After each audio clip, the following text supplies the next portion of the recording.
Eu vou agora trazer informações com Cláudia Brandão aqui no nosso Jornal do Piauí. Cláudia Brandão, boa tarde, seja bem-vinda, Cláudia. Boa tarde, Joelson. Boa tarde para os nossos telespectadores. Primeiro, parabenizar pela estreia de ontem do Jornal Cidade Verde, às 7h20 da noite. Cláudia Brandão comandando o Jornal Cidade Verde, muito brilhantismo e trazendo as informações que movimentaram o dia e também as últimas informações daquele início de noite. Parabéns, viu, Cláudia? Obrigada, Joelson. Muito bom. Vamos trazer agora dados da Covid-19 aqui no Brasil e no Piauí. Primeiro com os dados piauienses. São 5.506 casos confirmados, 6.190 descartados, 34.904 pessoas fizeram testes rápidos que deram negativo. 495 pessoas tiveram alta e 180 morreram. Cláudia Brandão, cresce o número de óbitos. Pois é, nós ainda estamos subindo muito o número de óbitos. Isso é preocupante porque nós já estamos com mais de 2 meses do que deveria ter sido o distanciamento social. Como, infelizmente, ele não vem sendo cumprido à risca como deveria, o número de mortes continua subindo, né, Joelson? É verdade. Vamos aqui a mais informações aqui no estado do Piauí. O gráfico aponta para o crescimento que segue, né, no estado do Piauí em relação ao número de casos de Covid-19, com 5.506 casos e 180 mortes até aqui. Vai ainda em crescimento, infelizmente, o gráfico. Vamos torcer para que comece a chegar aí num platô, estacione, e aí nós começamos a assistir aí uma queda no número de casos da Covid-19 no Piauí. Vamos a mais informações no nosso telão, e aqui um dos dados mais preocupantes, a ocupação dos leitos. 183 leitos de UTI já estão ocupados, 79 livres. Os leitos de estabilização são 4 ocupados, 41 livres. Entre leitos de UTI e de estabilização, 187 ocupados, 117 livres. Aqui o gráfico mostra o crescimento da ocupação dos leitos de UTI. A mancha vermelha vai crescendo, a mancha vermelha vai subindo e chegando aqui perto dos 259 leitos. Lembrando que o estado do Piauí conseguiu, o estado com o município em articulação, conseguiram do dia 28 de abril até aqui um crescimento importante no número de leitos. Cláudia, nós saímos de 188 leitos, ou de 180 leitos ali no dia 22 de abril, né? Para 259 leitos, 180 para 259. Mais de 100 leitos, né, acrescidos. Mas é bom a gente lembrar também, Joelso, que essa disponibilidade ou taxa de ocupação dos leitos de UTI é um dos critérios estabelecidos pelo governador Wellington Dias para a retomada das atividades. Ele, depois de ouvir o Comitê Científico Gestor da Crise, decidiu que deve haver pelo menos 70% de ocupação máxima, né? Ou seja, 30% dos leitos livres disponíveis para que a gente possa retomar as atividades. Bom, e olhando para esses dados, Cláudia Brandão, o governador Wellington Dias acabou de anunciar uma espécie de protocolo para a retomada das atividades econômicas, que você vai conhecer agora aqui no Jornal do Piauí. Você acompanhou agora há pouco a transmissão, a live feita com o governador Wellington Dias, o secretário de Planejamento, Antônio Neto, o secretário Florentino, o secretário de Saúde e a diretora da Vigilância Sanitária do Estado, Tatiana Chaves. O governador Wellington Dias estabeleceu os seguintes critérios que passam a ser avaliados agora em consulta pública pela população e pelos membros de um comitê especial. Vamos aqui às informações. As atividades que são consideradas de menor risco e que, portanto, atenção, são as atividades que podem abrir o processo de retomada econômica. Digo podem porque não foi dado data ainda, mas a indústria está lá no projeto do governador, a construção civil, que aliás em alguns estados do Brasil sequer parou, o comércio, a agropecuária, que através do agronegócio continua com suas atividades, né, Cláudia? E você veja que são justamente setores que, além de terem baixo risco de transmissibilidade do vírus, são setores de maior impacto na economia e na geração de emprego, né, Joelson? Exatamente. Então, nós temos aqui indústria, construção civil, comércio e agropecuária, os setores que devem inaugurar a retomada das atividades econômicas, de acordo com o protocolo publicado pelo governador Wellington Dias. Vamos aqui para mais informações. O retorno das atividades no Piauí será feito em 4 fases. 22 protocolos específicos para cada segmento. Então, cada segmento da atividade econômica vai ter regras para seguir. 12 desses protocolos, 12 dessas regras, desse conjunto de regras, já foram definidos e serão levados para a consulta pública. O governador deixou claro que quer ouvir os segmentos, quer ouvir os trabalhadores, quer ouvir o segmento empresarial, quer ouvir todo mundo envolvido para que seja feita uma avaliação dessas regras de abertura. Vamos aqui a mais informações. O protocolo baseia-se em vários fatores.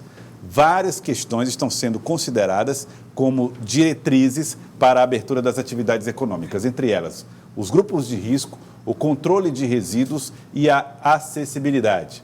Então, estão sendo apontadas como possibilidades, como fatores que vão ser determinantes para a retomada das atividades econômicas. Cláudia Brandão.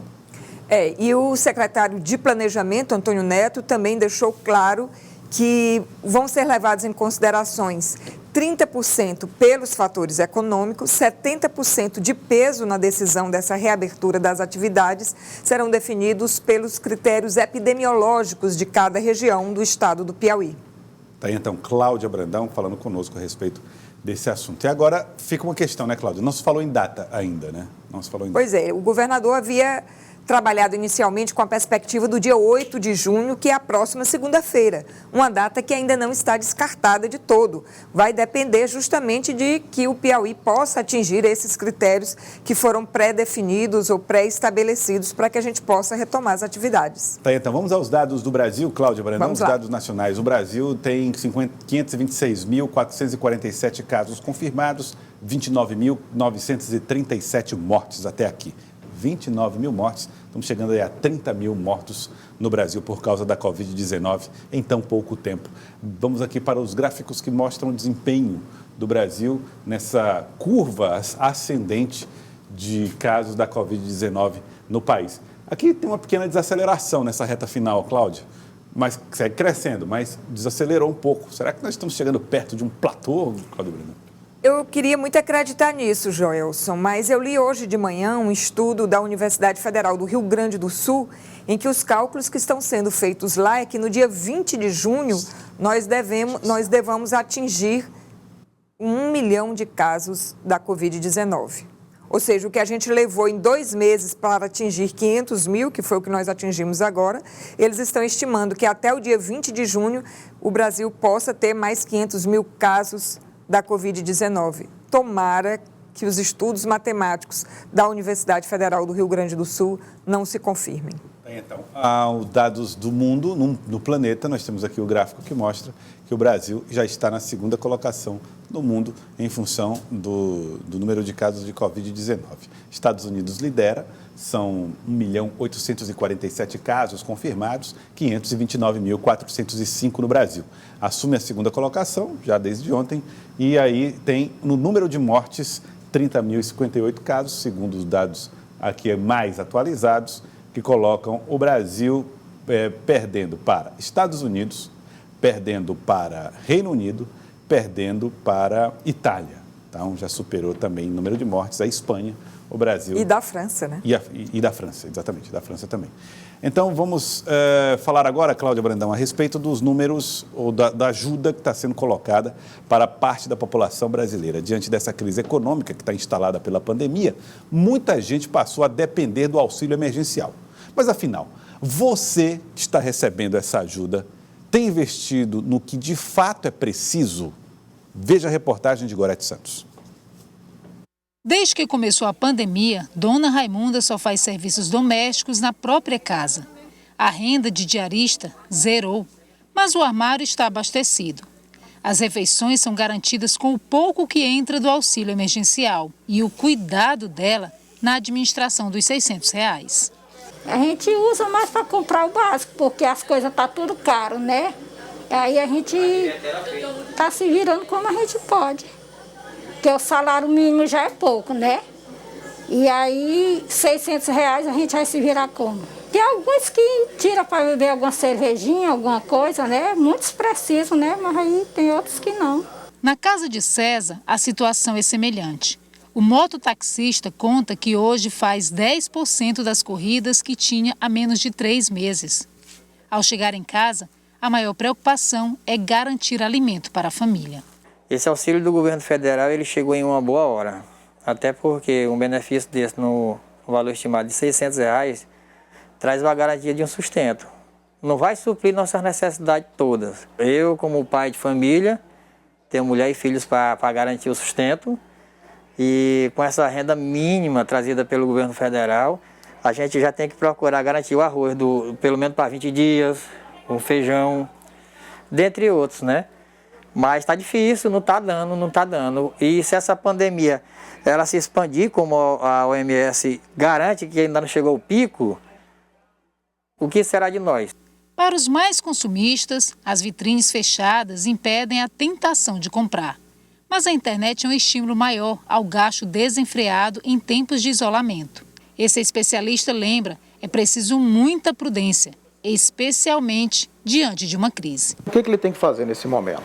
Focar o gasto desse recurso, primeiro, alimentação, que é fundamental, ninguém pode ficar sem comer. Segundo, saúde, porque ele precisa ter uma disponibilidade, no caso tem alguma doença, ou até de pegar o próprio coronavírus. E terceiro, locação, aonde ele vai morar. Então, se ele tiver como morar, como se alimentar e como se proteger em caso de saúde, seria fundamental. Economistas reforçam que o valor deve ser utilizado para o atendimento das necessidades básicas nesse período emergencial e alertam que a situação crítica enfrentada pelas famílias pode se prolongar muito além dos 3 meses de recebimento do auxílio. O futuro ainda é incerto, já as dificuldades que estão por vir são percebidas facilmente, diz Antônio Cláudio. Após pandemia, a nossa vida vai mudar, não vai ser como era antes, né? Muita coisa está sendo incorporada no nosso dia a dia que vai permanecer. Então isso tem que ser muito ponderado de que maneira isso vai acontecer depois. Todas as previsões são unânimes.